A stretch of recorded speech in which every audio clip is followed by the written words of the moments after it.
While the interaction is going on, it's important, as I said, to pay attention to certain aspects of nonverbal communication. Facial expressions. There are more than approximately 1,000 different facial expressions.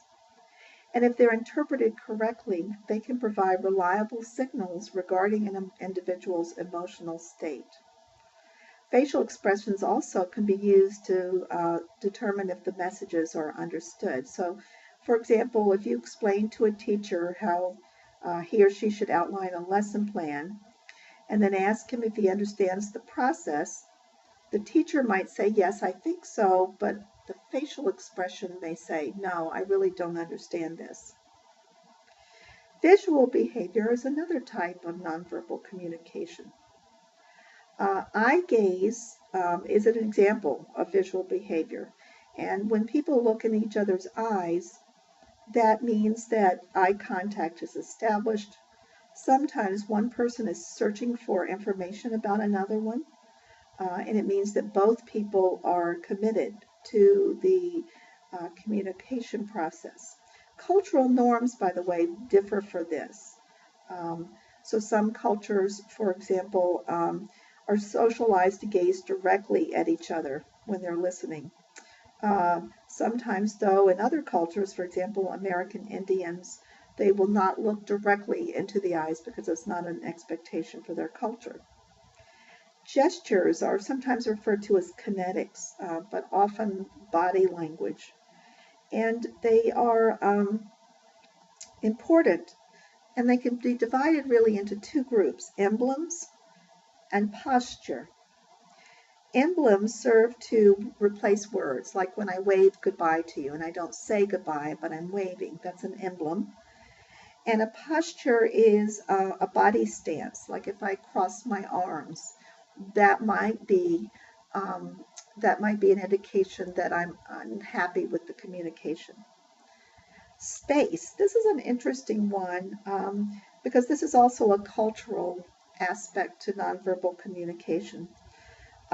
In many cultures, there's a zone. An intimate zone is about from where the person's standing to about 18 inches. A personal zone up to 4 feet, and for those of you with the metric, that would be up to a little over 1.5 meters or so. And so anything too close or anything too far away signals, something that may not be appropriate for the listener. Sometimes standing far away or pushing or backing up indicates that the listener is unhappy with the conversation. Dress. We all know that there are appropriate types of dress for different situations, and this influences how people feel about you. A pretty well-known researcher, James Paul Gee, in the United States, has actually developed a theory of discourse that says that people dress and talk, speak, and communicate differently in different roles. And if people want to acquire a new role, such as if you want to become an administrator, it's important to know the communication discourses for that role. So you need to know how to talk like an administrator. You need to know how to think like an administrator. You need to know the language that you should use, and you need to know how to dress like an administrator. Of course, along with being an administrator comes conflict. And it's just part of the job, so it's important that you learn to understand it. We're going to talk about 5 types of conflicts here. The first type of conflict is called the value conflict. This means that you get into a conflict with someone because you hold different values. For example, you as an administrator may value the students and student achievement, but you may also have values that speak to how efficiently the school can be run because you might have a limited budget. Teachers don't have that consideration or concern, and they tend to be more about student achievement only. And so you might have a slight conflict because of the values there. Tangible conflicts come about because one person has more resources than another. It could be more money, it could be more supplies, for example. Personal conflict comes about because of history between two or more individuals. Perhaps you've had a run-in in the past. Territorial conflict comes about because of power issues. So, for example, you feel that someone has too much power or you have too little power. And perceptual conflicts come about because of how you perceive the other group. For example, maybe teachers might view administrators as being too concerned about themselves. Administrators might view teachers as being too concerned about themselves. And interestingly, they have the same view of each other. Without proper communicating, those perceptions might be allowed to stand. These types of conflict can be created by many different situations, such as negativism. We've all been or associated with schools in which there's a lot of negativity for various reasons that come about. Unrealistic expectations, perhaps the goals are too high, perhaps people are working long and hard and they feel like they're not recognized. Personal stressors, these may just be things going on in people's personal lives, and sometimes we don't even know what they are. They come to school and they take it out on the school community. Teachers may feel like they have a lack of support, or administrators may feel like they have a lack of support. This could all lead to a lack of trust. Some people may feel like they are given preferential treatment and they want to guard against ever losing that. Savior syndrome affects a lot of administrators when they feel that they have to step in and save every situation. And sometimes it's hard to learn to step back and let things work themselves out first before stepping in. And finally, jumping to the wrong conclusions without having all the facts of the case can lead to conflict. What are the implications of conflict for the faculty? Obviously, we see a diminishment in morale.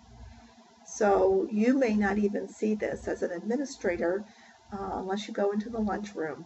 And that's probably the best thing to do, is just quietly walk in and have your lunch from time to time, chat with people, but also maybe just kind of sit back and hear the tone of the conversations going on around you.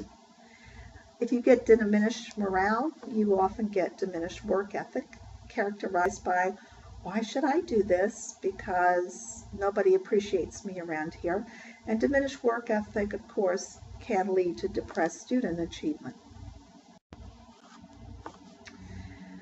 So, what are some strategies that we can use to ameliorate conflict? It really depends on what the source of the conflict is. So, for example, do you need to enhance your resources? Do you need to compromise a bit, to take a really hard look at your position? Sometimes teachers will appreciate an administrator who says, I really thought I was going to be strong about this, but now that I look at your needs and your position, I'm willing to compromise and come here in order to meet you halfway. Sometimes, if the conflict is not of your own making, you might need to do a group dynamics analysis and then an intervention. So if you know, for example, a particular team of teachers does not get along and they have to work together, you might have to step in and do an intervention to let them know that you are seeing this conflict. Speaking about group dynamics, I think one of the most important things as administrators we can do is to be aware of that teacher-to-teacher group dynamic. It's amazing to me because I've seen instances in which teachers are bullied by other teachers. It becomes almost like a middle school clique. And you as the administrator have to be willing to stand up and put a stop to that. I think there's a time to be firm and be an inspirational, but also would call it a transactional leader, in which you are practicing good behavior management. Mediation, you might have to bring in a third party to mediate a situation if it gets very difficult. Interdependence analysis requires having conflicting parties recognize their mutual interdependence and the benefits of maintaining a positive working relationship. For example, if you had a dispute between two different grade levels of teachers, you might work to have them identify ways in which they are dependent on each other. And finally, for this slide, restructuring involves reorganizing your department or your school in some way to make it more functional. Additional conflict resolution strategies include obtaining additional information. For example, if two teachers or several teachers are feuding, you might provide them with research about which strategy is best. Communication intensification. This involves having the conflicting parties initiate information exchanges. So, for example, if you have a group of dissatisfied parents and a middle school science teacher, you could have them meet for 1 hour once a month to discuss their concerns. Direct order means issuing a ruling to the conflicting parties. And this is really sort of a last-ditch effort when you've exhausted other efforts. But for example, if you had a teacher at a department school in a high school and they were engaged in a dispute over the teacher's proposed schedule, you might declare the department chair has the authority to set the schedule and direct the parties to stop bickering. These are usually effective if you need a quick resolution to something. Role clarification involves revising roles or having each party review what their job or responsibility is. For example, if you're a high school principal and you're looking over your school catalog, you could revise job descriptions for guidance counselors to clarify that role. And finally, voting, where there is an issue that might be resolved by a large group, you might have each person cast a ballot. This is a very democratic approach. It does produce winners and losers, so you have to be aware of that, and it's not appropriate for all situations. Again, I've included a list of references in case you want to look at any of these issues deeper. And thank you, and you can proceed with the learning module.